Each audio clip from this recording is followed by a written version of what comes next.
कहते हैं कि बात निकलती है तो दूर तलक जाती है। हमारे साथ भी कुछ ऐसा हुआ। सिम्फर में मानदेय में गड़बड़ी से जुटी एक चिट्ठी हमारे हाथ लगी। हमने उस चिट्ठी का सच जानने के लिए सिम्फर के निदेशक साहब का रुख किया, पर जवाब अजीब सा मिला। जब जवाब अजीब सा मिला तो हमने थोड़ी छानबीन की, और छानबीन के बाद जो हमारे सामने आया वो हमें तो चौंका गया। यकीन मानिए आपको भी चौंका देगा। सिम्फर में क्या हुआ है हम आपको एक बार फिर बताएंगे, लेकिन उससे पहले देखिए कि सिम्फर के डायरेक्टर साहब पर आरोप क्या है। सबसे पहले इस चिट्ठी को देखिए। इस चिट्ठी को सिम्फर के रिटायर्ड चीफ वैज्ञानिक वीरेंद्र कुमार सिंह की तरफ से लिखा गया था। आरोप था कि सिम्फर में वंशवाद और गड़बड़ियों को पनाह मिल रही थी। अब सवाल है कि इस चिट्ठी के आलोक में क्या हुआ। सिम्फर के मौजूदा निदेशक साहब पर कई आरोप भी हैं। आरोप नंबर 1, पीके सिंह साहब 3 मार्च 1984 से 27 जनवरी 1990 तक बैंक में क्लर्क का काम करते थे। तो फिर बैंक में सरकारी नौकरी करते हुए उन्होंने जियोफिजिक्स में एमएससी कैसे की? आरोप नंबर 2, सिम्फर ज्वाइन करते समय उन्होंने इससे पहले की नौकरी का जिक्र क्यों नहीं किया? इन्होंने ज्वाइनिंग फॉर्म में उस जगह को ही खाली छोड़ दिया जिसमें इनसे जानकारी मांगी गई थी। उस जगह पर इन्होंने नील लिखकर छोड़ दिया और आज तक इनसे किसी ने नहीं पूछा। आरोप नंबर 3, पीके सिंह की ज्वाइनिंग बी कैटेगरी के वैज्ञानिक के पद पर हुई और फिर उन्होंने पहुंच और पैरवी के बल पर 8 दिसंबर 2015 को निदेशक पद संभाला। आरोप नंबर 4, इन्होंने मानदेय में भी भारी पैमाने पर गड़बड़ी की। अप्रैल 2016 से सितंबर 2020 तक उन्हें 15 करोड़ से ज्यादा का मानदेय मिला। इस मानदेय का इस्तेमाल कैसे हुआ ये किसी को नहीं पता। आरोप नंबर 5, कोल सैंपलिंग में भी इनकी जानकारी में घपला हुआ है। आरोप नंबर 6, इन्होंने रिसर्च टीम में गैर अनुभवी लोगों को रखा। इन्होंने सिम्फर में वंशवाद को बढ़ावा दिया। आरोप नंबर 7, पहले नियम था कि सरकार की तरफ से मानदेय पर आपत्ति पर पैसे सरकार वापस ले लेती थी। इन्होंने निदेशक बनने के बाद इस क्लॉज को ही हटा दिया था। इतने आरोपों के बाद भी पीके सिंह साहब पद पर बने हुए हैं। पीके सिंह को अपने ऊपर लगे आरोपों का जवाब देना चाहिए, तो वहीं सरकार को भी ये देखना चाहिए कि सिम्फर जैसी संस्था में क्या यह विवाद शोभा देता है। धनबाद से न्यूज़ 11 भारत के लिए दिलीप कुमार की रिपोर्ट। सिम्फर यानी केंद्रीय खनन एवं ईंधन अनुसंधान संस्थान हमारे झारखंड के लिए तो सिम्फर सिरमौर है। सिम्फर वो जगह है जहां रिसर्च होता है। सिम्फर का हिस्सा बनना किसी के लिए भी गर्व की बात होती है। लेकिन एक चिट्ठी मिली। चिट्ठी CSIR के DG की तरफ से थी। चिट्ठी में सिम्फर को मिलने वाले मानदेय को रोकने और पिछले मानदेय को सरेंडर करने की बात लिखी गई थी। इसे लेकर हम सिम्फर के निदेशक के पास पहुंचे, पर वो कुछ बोलने को तैयार ही नहीं है। उल्टा कहते हैं इस खबर को मत दिखाइए, इसे सिम्फर का आंतरिक मामला कहते हैं। क्या यह सिम्फर का आंतरिक मामला हो सकता है? आप ही सोचिए। सिम्फर के लुटेरे कौन खा रहा है मानदेय? सिम्फर में हुआ बड़ा घोटाला। अपने रिसर्च और नए नए टेक्नोलॉजी पे काम करने को लेकर के धनबाद ही नहीं बल्कि देश में प्रसिद्ध केंद्रीय खनन एवं ईंधन अनुसंधान केंद्र अब सवालों के घेरे में आ गया है। सवाल इसलिए है कि केंद्रीय खनन एवं ईंधन अनुसंधान संस्थान के एडमिनिस्ट्रेशन ने पत्र जारी करके मानदेय के मामले को लेकर के खुलासा किया है। रिसर्च वर्क के दौरान जो भी लोग मानदेय लेते थे, जो इस यहाँ के मुलाजिम है, अधिकारी है, कर्मचारी है, उन्हें पत्र लिख कर यह कहा गया है कि पिछले 1 साल का जो मानदेय आपने लिया है वो अब आपको वापस देना पड़ेगा, क्योंकि यहाँ पे जो भी सरकारी कर्मचारी हैं, जो अधिकारी हैं, जो डायरेक्टर हैं, वो सरकार से पैसा लेते हैं और ऐसे में मानदेय फिर से लेना गलत बात है। सिम्फर यानी केंद्रीय खनन एवं ईंधन अनुसंधान संस्थान। यूं तो सिम्फर पूरे भारत की एक संपत्ति है, हमारा सिरमौर है, जहां भारत के सबसे विशिष्ट मस्तिष्क रिसर्च करते हैं हमारी बेहतरी के लिए। लेकिन अब इस चिट्ठी को देखिए। ये चिट्ठी CSIR यानी council of scientific and industrial research के DG की तरफ से है, जिसमें प्रोजेक्ट कंसल्टेंसी और टेस्टिंग के नाम पर मानदेय के करोड़ों रुपए वापस मांगे गए हैं। इस चिट्ठी ने सिम्फर के निदेशक और वैज्ञानिकों में हड़कंप मचा दिया है। CSIR के अनुसार अनुसंधान के लिए मानदेय के रूप में 2016 से 2021 तक सिम्फर निदेशक ने 17 करोड़ 89 लाख रुपए खर्च किए। जनवरी 2021 में इनकी तरफ से 2 करोड़ 16 लाख रुपए का भुगतान किया गया। सारा भुगतान सिम्फर निदेशक डॉक्टर प्रदीप कुमार सिंह के नाम पर हुआ। ये पैसा CSIR की तरफ से उनके प्रयोगशालाओं के लिए आता है। अब CSIR DG ने पूछा है कि इस पैसे का इस्तेमाल हुआ कैसे। CSIR DG ने फंड रोकने के लिए भी चिट्ठी लिखी है। DG ने जांच के बाद राशि वापस किए जाने की बात भी कही है। CSIR को फंड की गड़बड़ी की शिकायत RTI एक्टिविस्ट रमेश राही ने की। केंद्रीय खनन एवं ईंधन अनुसंधान संस्थान के निदेशक पिछले 4 वर्षों से कई करोड़ रुपए का मानदेय ले चुके हैं और वे स्वयं ही नहीं लिए, अपने अधीनस्थ लोगों को भी काफी बड़ी राशि दी है। जो अधिकारी कर्मचारी वेतन ले रहे हैं, वेतन से कई गुना मानदेय ले रहे हो, ये कहाँ का नियम है। पिछले दिनों CSIR के महानिदेशक ने एक पत्र जारी करके निर्देश दिया है कि जो लोग मानदेय लिए हैं उनको वापस किया जाए। हम इस खबर पर सिम्फर निदेशक PK सिंह की प्रतिक्रिया जानने पहुंचे, पर कैमरे के सामने वो कुछ भी बोलने से बचते रहे। हमने फिर भी जो कुछ रिकॉर्ड किया आपको सुनाते हैं, बस यूं के यूं। आप वेट करिए, हम वेट करेंगे। नई गाइडलाइन आएगी फिर लागू करेंगे। अब इसको मीडिया में देना तो इसका क्या होगा, अब वो लोग ट्वीट करेंगे। देखिए सिम्फर मीडिया करवट, ये 3-4 लोग हैं जो हमारे यहाँ ठिका करते हैं।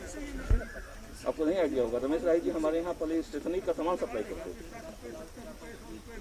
अब क्या करेंगे हम लोग, अब वो हमारे यहाँ सख्ती मामला है भाई। अब खराब अच्छा, क्या वो RTI किए थे या फिर क्या किए थे? नहीं, RTI से कुछ नहीं। लेटर कैसे आ गया? अब हमारे यहाँ भी कोई साइंटिस्ट फेल हुआ होगा, काम नहीं करता है, उसको नोटिस नहीं दे दिया होगा, वो RTI में नहीं मिलेगा। अच्छा, इसमें क्या मतलब जो आपका जो रिफंड करने वाला लेटर का मामला सर, ये ऐसा है कि वहाँ पर हम लोगों का ये इंटरनल डॉक्यूमेंट होता है। ये जो है साइंटिस्ट को कितने तनख्वाह मिलेगी, काफी से बात हुआ था, किससे बात हुआ? हमसे बात हुई। अब यह तो अब रिकॉर्ड कर रहे हैं। खबर यह है कि इस मामले के सामने आने के बाद सिम्फर निदेशक की तरफ से एक भोज का आयोजन हुआ। भोज में नामाचीन चेहरे भी नजर आए, पर यह खबर कहीं नजर नहीं आई। खैर, सिम्फर निदेशक ने फोन पर हमसे भी इस खबर को न चलाने की बात कही। सुनिए वो ऑडियो। जी नमस्ते सर, दिलीप बोल रहा हूँ सर, न्यूज 11 से। जी बताएं। बोल रहे हैं सर, 2 मिनट समय मिल सकते हैं सर? नहीं आप बता दें, फोन बात कर रहे हैं। एक्चुअली वो मानदेय वाला कुछ मामला था सर। किसका?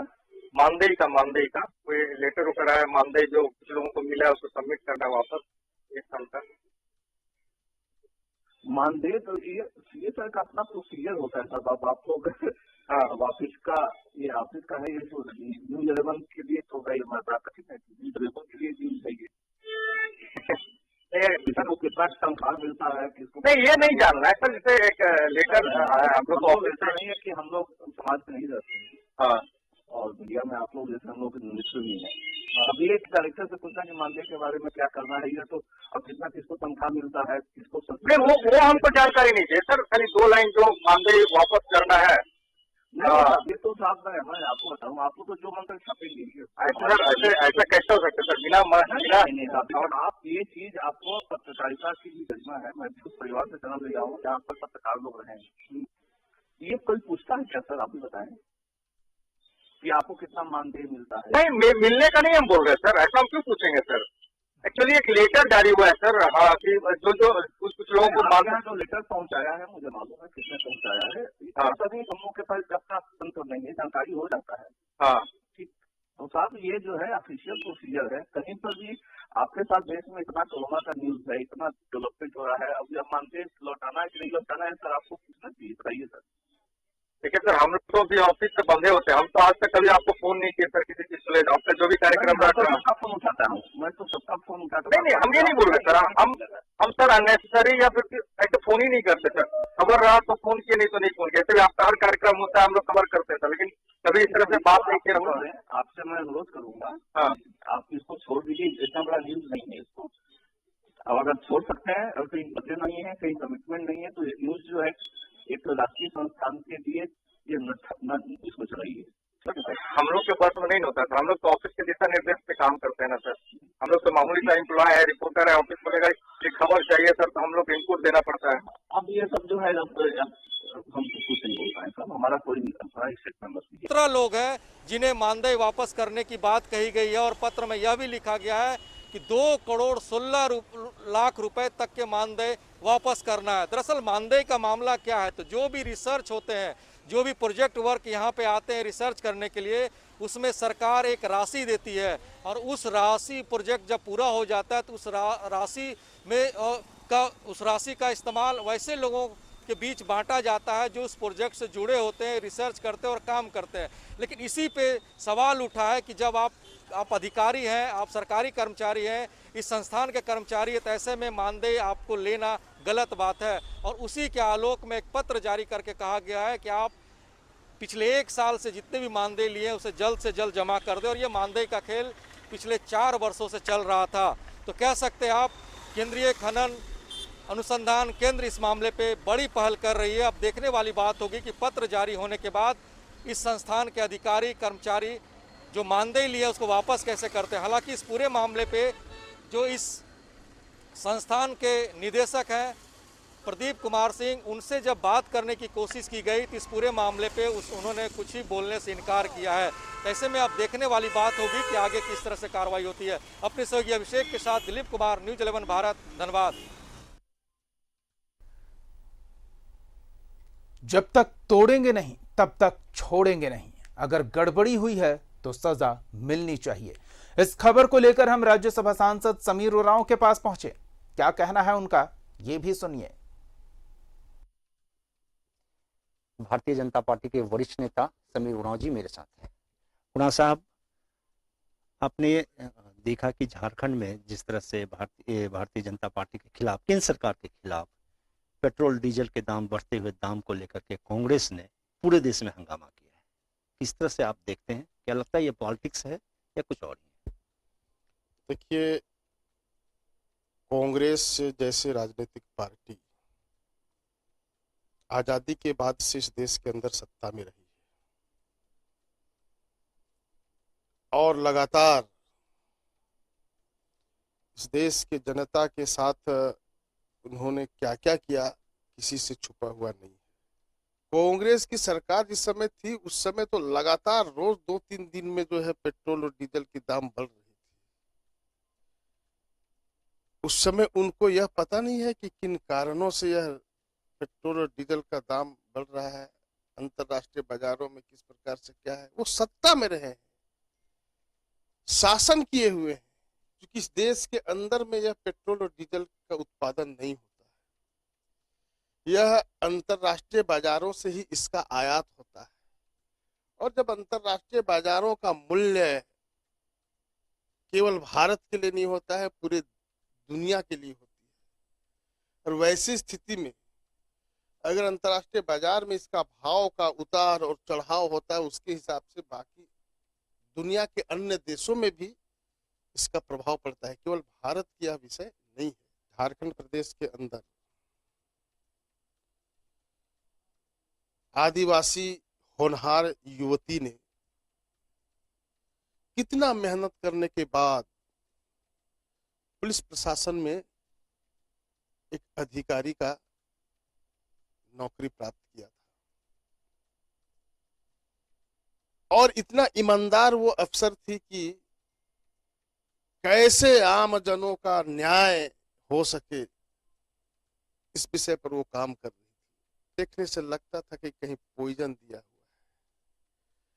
और वहां कहा पंखे में जो है जो लटकाया गया था और उसका घुटना जब उसके बेड में सटा हुआ है और शरीर के अंदर में कई जगह चोट के निशान हैं, तो ये सहज अंदाजा लगाया जा सकता है कि ये हत्या है या आत्महत्या।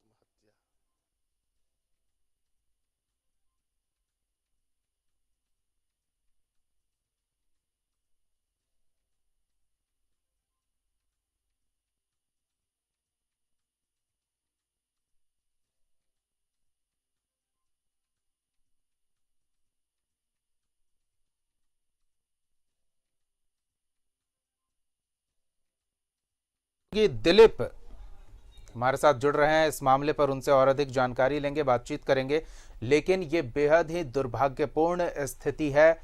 जो भी इसका जिम्मेदार है उस पर जांच और फिर उचित कार्रवाई होनी आवश्यक है, क्योंकि एक प्रतिष्ठित संस्थान झारखंड का जो राष्ट्रीय स्तर पर अपनी उपलब्धियों और अपने कार्यों के लिए जाना जाता है, पहचाना जाता है, वहां रिसर्च के लिए फंड आता है और फिर उस फंड को कार्य प्रणाली की वजह से संस्था के वापस लेने के लिए पत्र भी भेज दिया जाता है। तो ये बेहद ही गंभीर मामला। हमारे सहयोगी दिलीप जुड़े हुए हैं, सीधे रुख करेंगे और उनसे जानेंगे इस पूरे मामले के बारे में। जी दिलीप। देखिए, बिल्कुल बहुत बड़ा मामला है ये सिम्फर जैसे संस्थान के लिए, जहाँ पे रिसर्च वर्क होते हैं और देश का मुख्यालय ये है और मानदेय लिए गए रिसर्च के नाम पे। हालांकि इस बात की जब शिकायत की गई थी जो आरटीआई एक्टिविस्ट है यहाँ पे रमेश राय उनके द्वारा, और जांच के बाद जो डायरेक्टर जनरल है उनके तरफ से ये पत्र जारी किया गया कि जो भी मानदेय पिछले 1 साल में आप लोगों ने लिया है रिसर्च वर्क के नाम पे उसको वापस कर दें। और ये रिसर्च वर्क पे मानदेय पिछले 4 साल से लिया जा रहा था, और उस पत्र आने के बाद पूरे तरीके से हड़कंप मच गया। और जब पत्र न्यूज़ 11 के हाथ लगा और न्यूज़ 11 इस खबर को लेकर के आगे बढ़ने की कोशिश की, उस समय खबर को नहीं चलाने के लिए कहा जा रहा था, हालांकि खबरें चली। और ये बहुत बड़ा मामला है, और जैसे जैसे बात आगे बढ़ रही है, खबरें आगे बढ़ रही है, उसमें नए नए खुलासे हो जा रहे हैं। खुलासे यह भी हो रहे हैं कि जो यहाँ के निदेशक है वो बैंक में काम करते थे और उस दौरान उन्होंने एमएससी की डिग्री ली है, तो उस पर भी सवाल उठ रहे हैं। उस पर भी सीबीआई इंक्वायरी हुई थी। इंक्वायरी में ये रिपोर्ट में स्पष्ट कहा गया था कि ये कैसे संभव हो पाया है। तो कई बातें हैं जो परत दर परत खुल रही है, लेकिन बहुत बड़ा सवाल ये खड़ा हो रहा है कि सिम्फर जैसे संस्थान में अगर इस तरह की बातें आएंगी तो जाहिर सी बात है कि देश की साख पे सवाल उठेगा, क्योंकि देश का मुख्यालय धनबाद में है और देश का सिरमौर है ये सिम्फर। बड़े बड़े रिसर्च होते हैं जिसमें देश के किसी भी विभाग में इनके रिसर्च को सराहा जाता है और इनके रिसर्च से बहुत आगे काम बढ़ते हैं। तो ऐसे में इस तरह की बातें उठना नहीं बल्कि सवाल उठना कि इस तरह का अगर हो रहा है सिम्फर में तो इसके लिए जिम्मेवार कौन है, और क्या जो जिम्मेवार है उनके खिलाफ कोई कार्रवाई हो सकती है, और कार्रवाई होगी तो किस तरह की कार्रवाई होगी, क्योंकि एक के बाद एक नए खुलासे होते जा रहे हैं। बात सिर्फ मानदेय घोटाला का नहीं है, मानदेय लेने का नहीं है, अब बात निदेशक के ज्वाइनिंग से जुड़ रहा है कि ज्वाइनिंग के वक्त बिल्कुल दिलीप, हम इस पर आपसे बातचीत जारी रखेंगे। एक दर्शक हमारे साथ बेरमो से जुड़े हुए हैं, जितेंद्र जी। जितेंद्र जी, क्या कहेंगे इस मुद्दे पर? नमस्कार सर। नमस्कार, बोलिए।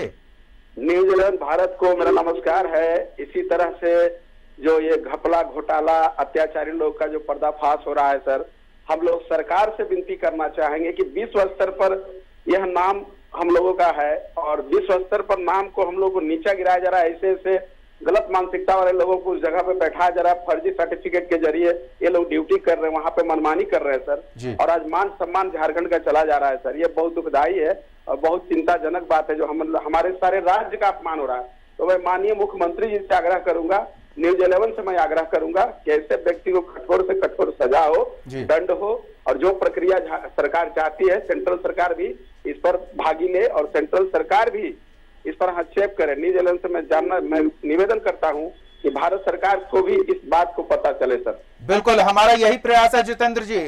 जी सर, हम लगातार प्रयास कर रहे हैं। यहाँ बात कुछ लाख रुपयों की नहीं है, क्योंकि इस तरह के छोटे मोटे गड़बड़े झाले तो हर दफ्तर में आपको मिल जाएंगे, लेकिन यहाँ बात है संस्था के साख की। संस्था के साख की वजह से जो झारखंड जाना पहचाना जाता है वैश्विक स्तर पर, उस साख की ज्यादा चिंता है हमें। दिलीप, न्यूज 11 जो है सर, न्यूज 11 हमारा इतना प्रतिष्ठित चैनल है सर कि न्यूज 11 को भी लोग दबाने का प्रयास करते हैं, भ्रष्टाचारी लोग। लेकिन हमने देखा है सर कि झारखंड का मान सम्मान और इज्जत के लिए न्यूज 11 मेरा बहुत आगे रहता है। बिल्कुल जितेंद्र जी, हमारे सहयोगी दिलीप को इसका सामना करना पड़ा है। हम उन्हीं से जानते हैं किस तरह से इस मामले को रफा दफा करने के लिए उन पर दबाव बनाया गया और किस तरह से इस खबर को प्रसारित न करने के लिए उन्हें कहा गया। जी दिलीप, आपको रोका गया था इस खबर को भेजने के लिए हमारे पास और इस खबर को प्रसारित करने के लिए अंदरूनी वजह बताई गई थी, लेकिन एक ऐसी संस्था जिससे झारखंड की साख जुड़ी हुई है, झारखंड का नाम जुड़ा हुआ है, वो किसी भी संस्था का कोई भी कार्य पर अंदरूनी नहीं हो सकता। देखिए, बिल्कुल ये झारखंड के साथ साथ पूरे देश का सिरमौर है और ये देश का मुख्यालय है, बहुत बड़ा संस्थान है और इस संस्थान की बातें अगर संस्थान के अंदर रह जाएगी तो लोगों को भी जानना चाहिए कि जो देश का सिरमौर बना हुआ है उसके अंदर आखिर चल क्या रहा है। और जब इस खबर की जानकारी हमें लगी और हमने इस खबर को जब करने की कोशिश की तो निदेशक से सीधा सवाल था मेरा कि मानदेय का मामला क्या है। तो निदेशक ने भी साफ तौर पे कहा इस खबर को मत चलाइए, इस खबर से क्या लेना देना है आपका, ऐसी छोटी छोटी बातें संस्थान के अंदर होती रहती है, आप नहीं चलाएंगे तो ज्यादा अच्छा रहेगा, संस्थान के बेहतर भविष्य की बात है, संस्थान बदनाम हो जाएगा। इस तरह की बात उन्होंने खुद कही है। तो जाहिर सी बात है कि अगर आप इस तरह की बातें कह रही है तो जरूर कोई न कोई बड़ा गड़बड़ झाला है। और जैसे ही बात आगे बढ़ी और जैसे ही खबर को आगे तक ले गए तब कई मामले सामने आए। पहला मानदेय का खुलासा हुआ जिसमें 18 करोड़ रुपए से ज्यादा सिर्फ यहाँ के निदेशक ने अपने खाते में मंगाया है। इसके अलावा कई अन्य सहयोगियों के खाते में बहुत अमाउंट गए हैं और जो सूत्र बता रहे हैं ऐसे 300 से ज्यादा वैज्ञानिक और लोग हैं जिन्होंने मानदेय उठाया है। 4 साल तक तो ये पीके सिंह रहे निदेशक, इनके कार्यकाल में मानदेय उठाया गया है। 1 साल का मानदेय वापस मांगने का पत्र डीजे ने जारी किया और बात यहीं तक सिर्फ नहीं रही। और जब इस संबंध में जो पीआरओ है सिद्धार्थ, उनसे बात करने की कोशिश की, उनका भी जब फोन आया और उन्होंने ये कहा कि इस मामले को रफा दफा कीजिए, ऐसी कोई बात नहीं है, इस खबर को मत चलाइए। तो कई तरह की बातें सामने आई इस खबर को नहीं चलाने को लेकर के। लेकिन न्यूज 11 जो खबर है सच है तो दिखेगा, इस स्लोगन के साथ आगे बढ़ा और इस खबर को सामने लाया, क्योंकि ये खबर नहीं है, ये सीधे जनता से जुड़ा हुआ है, सरकार से जुड़ा हुआ है, केंद्रीय संस्थान से जुड़ा हुआ है। कि ऐसे संस्थान जिसपे देश के साथ साथ जितने भी बड़े लोग हैं नाज करते हैं, अगर उस संस्थान में ऐसे घपले घोटाले और भ्रष्टाचार के मामले सामने आएंगे तो बाकी संस्थान की क्या बात होगी। और बात सिर्फ यहीं तक नहीं रही, जब बात आगे बढ़ी तो यह भी मामला सामने आया कि जो निदेशक है उनकी जो ज्वाइनिंग है उस मामले में भी कहीं ना कहीं फर्जीवाड़ा दिखता है। क्योंकि वो बैंक में काम करते हुए पहला तो एमएससी की डिग्री कैसे ले लिए, उसके बाद जब यहाँ ज्वाइन करे तो उस वक्त एक फॉर्म उनसे भरा गया कि आप पहले कहाँ काम करते थे, तो उस कॉलम में नील लिख दिए। तो आखिर उन्होंने छुपाया क्यों? जब आप बैंक में काम कर रहे थे और इस संस्थान में नौकरी करने आए तो वो छुपाया, क्योंकि हम लोग भी कहीं नौकरी करने जाते हैं तो पूछा जाता है पहले कहाँ काम कर रहे हैं, तो उस जगह पे बताना होता है कि मैं फला संस्थान में काम कर रहा था। लेकिन इन्होंने क्यों छुपाया, कई सवाल है। और जो सीबीआई की रिपोर्ट में है उसमें भी इस बात का जिक्र है। ऐसे में कहा जा सकता है कि आखिर ये सिर्फ मानदेय का मामला नहीं है, मानदेय से भी आगे बढ़ रहा है। कैसे संस्थान और संस्थान के जो लोग हैं या फिर जो जिससे जुड़े हुए हैं उनको भी ये धोखा दे रहे हैं। कुछ दर्शक हमारे साथ लगातार जुड़ रहे हैं। धनबाद से एक दर्शक नितेश कुमार जुड़े हुए हैं। जी बताइए, क्या कहेंगे इस मुद्दे पर? नितेश जी बोलिए।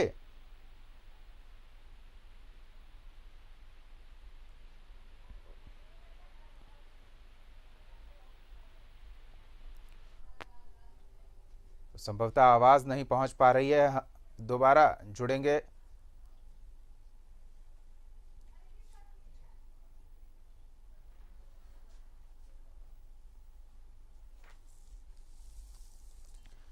तो मामला बेहद गंभीर है और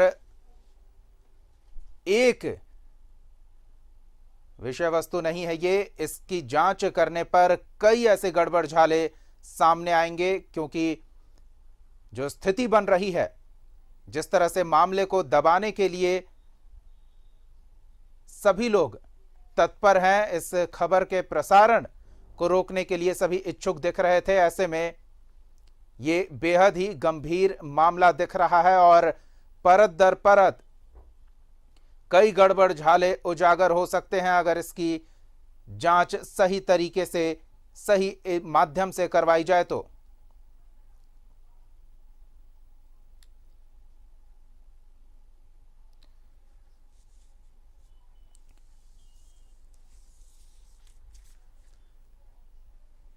सिम्फर से जुड़ा एक मामला और ऐसा लग रहा है कि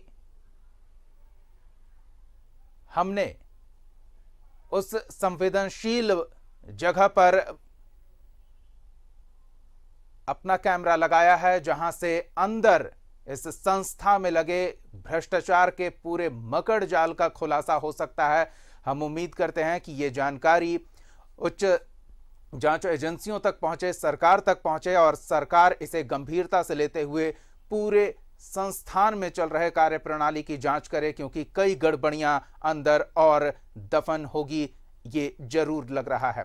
बहुत बहुत धन्यवाद दिलीप इस तमाम बातचीत और जानकारी के लिए। फिलहाल इस खास पेशकश में इतना ही। आप देखते रहिए न्यूज़ 11 भारत।